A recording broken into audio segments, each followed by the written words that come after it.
একজন শিক্ষক, একজন সরকারি হেডমাস্টার, আর অতিরিক্ত দায়িত্বের চাপে হারিয়ে গেল একটি জীবন। মুর্শিদাবাদ থেকে আসা এই খবর শুধু একটি মৃত্যুর খবর নয়, এটা প্রশাসনিক চাপ, ভোটের প্রস্তুতি আর মানুষের মানসিক ভাঙনের এক ভয়ঙ্কর ছবি। নমস্কার, আপনি দেখছেন আজকের বাংলা, বাংলার খবর সবার আগে। মুর্শিদাবাদের এক সরকারি স্কুলের হেডমাস্টার, যিনি একই সঙ্গে বুথ লেভেল অফিসার বা বিএলও হিসেবে কাজ করছিলেন, আজ আর আমাদের মধ্যে নেই। পরিবারের অভিযোগ, স্পেশাল ইন্টেন্সিভ রিভিশন বা এসআইআর চলাকালীন ভোটার তালিকা সংশোধনের অতিরিক্ত চাপ, রাত দিন কাজ আর প্রশাসনিক চাপ সব মিলিয়ে তিনি মানসিকভাবে ভেঙে পড়েছিলেন। শেষ পর্যন্ত সেই চাপই কি কেড়ে নিল এক শিক্ষকের প্রাণ? সবচেয়ে ভয়ঙ্কর তথ্যটা এখানে।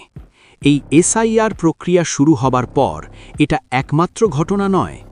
বিভিন্ন জেলায় ভোট সংক্রান্ত কাজে নিযুক্ত সরকারি কর্মীদের মৃত্যুর সংখ্যা ৮ ছাড়িয়েছে বলে দাবি।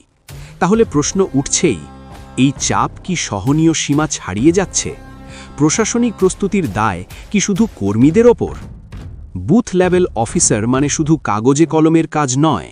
ভোটারদের বাড়ি বাড়ি যাচাই, ভুল ধরলে সংশোধন, নির্দিষ্ট সময়সীমা, প্রশাসনিক রিপোর্টিং, রাজনৈতিক চাপের আশঙ্কা, আর সেই কাজের সঙ্গে যদি থাকে স্কুল চালানো, পড়ানো, প্রশাসনিক দায়িত্ব, তাহলে চাপ যে কতটা ভয়াবহ হতে পারে তা কাগজে লেখা যায় না। এই ঘটনার পর প্রশ্ন উঠছে, পর্যাপ্ত জনবল ছিল তো? কাজের সময়সীমা বাস্তবসম্মত ছিল? মানসিক স্বাস্থ্যের বিষয়টি কি আদৌ ভাবা হয়েছে? একজন শিক্ষককে আমরা মানুষ গড়ার কারিগর বলি, কিন্তু সেই মানুষটাই যদি সাহায্য না পান, তাহলে দায় কার? এই ভিডিও কোনো রাজনৈতিক দোষারোপের জন্য নয়, এটা একটি সতর্কবার্তা। কারণ প্রশাসনিক কাজের আড়ালে যে মানুষগুলো দিন রাত কাজ করছেন, তারাও মানুষ, তাদেরও ক্লান্তি আছে, ভাঙন আছে। আপনার মতামত কি? এই মৃত্যু কি এড়ানো যেত? প্রশাসনের আরও মানবিক হওয়া দরকার নয় কি? কমেন্টে আপনার মত লিখুন, ভিডিওটি শেয়ার করুন, কারণ আলোচনা থেকেই আসে পরিবর্তন।